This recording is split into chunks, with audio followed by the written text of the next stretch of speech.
मनीष गर्ग। खबर भोपाल। मध्य प्रदेश में कर्मचारियों की सैलरी को लेकर एक बड़ी खबर सामने आई है।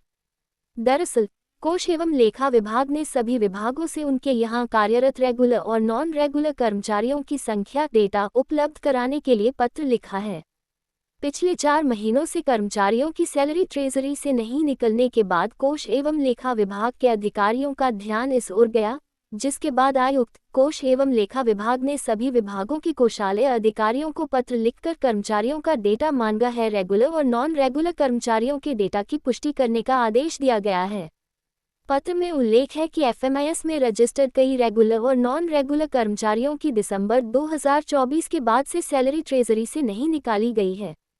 इसके साथ ही लगभग 40,000 रेगुलर और 10,000 नॉन रेगुलर कर्मचारियों का डेटा संलग्न किया गया है, जिनका 4 महीने से वेतन आहरण नहीं हुआ है। आयुक्त के अनुसार इन कर्मचारियों के एम्प्लॉय कोड भी आवंटित हैं, लेकिन मृत्यु या सेवानिवृत्ति की तिथि एफएमआईएस में दर्ज नहीं की गई है और एफएमआईएस में एग्जिट प्रक्रिया पूरी नहीं हुई है। 15 दिनों का समय दिया गया। आयुक्त ने सभी कोषालय अधिकारियों को ये डेटा प्रदान करने के लिए 15 दिनों का समय दिया है और स्पष्ट रूप से लिखा है कि कारण सहित जानकारी दी जाए कि वेतन आहरण क्यों नहीं किया जा रहा है। साथ ही ये भी निर्देश दिया गया है कि कोष एवं लेखा कार्यालय को सूचित किया जाए कि उक्त डेटा में कितने कर्मचारी संदिग्ध, काल्पनिक या फर्जी हैं। यदि फर्जी और काल्पनिक कर्मचारी चिन्हित होते हैं तो संभागीय संयुक्त संचालक कोष एवं लेखा के माध्यम से तत्काल प्रतिवेदन इस कार्यालय को भेजा जाए। उदाहरण, मध्य प्रदेश के 50,000 कर्मचारी चोरी हो गए, गुम हो गए, गायब हो गए।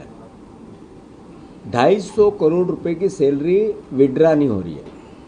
सरकार ने इसके लिए एक जांच कमेटी बनाकर आदेश दिए, कर्मचारी ढूंढो।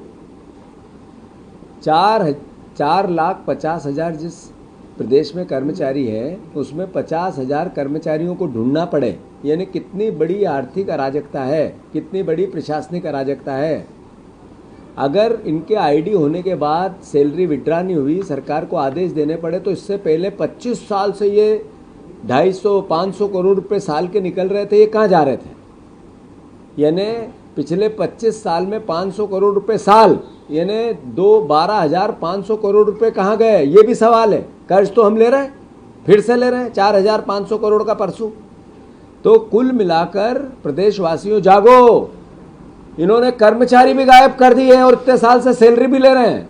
इतना बड़ा अराजकता नहीं हो सकती है। इन्होंने चम्मच घोटाला किया, इन्होंने सांप काटने का घोटाला किया, इन्होंने कड़छी घोटाला किया, इन्होंने 42 अलग अलग घोटाले, ये घोटालों की लिस्ट है। अभी पुलिस भर्ती घोटाला, उससे पहले व्यापम घोटाला, उससे पहले इन्होंने किया पटवारी घोटाला, फिर नर्सिंग घोटाला, फिर फर्जी वेबसाइट घोटाला, फिर वन रक्षक घोटाला, फिर टाइपिंग स्टेनो परीक्षा घोटाला, फिर एमपीपीएससी की जखीरा घोटालों का, फिर एमपीईएसबी समूह 1, 2, 3 का घोटाला, फिर सरकारी बैंक भर्ती घोटाला, फिर शिक्षक भर्ती घोटाला, फिर दस्तावेज फर्जी दस्तावेज घोटाला, फिर एमपीपीएससी भर्ती अनियमितताएं, फिर स्वास्थ्य विभाग के अनुबंध कर्मचारी घोटाला।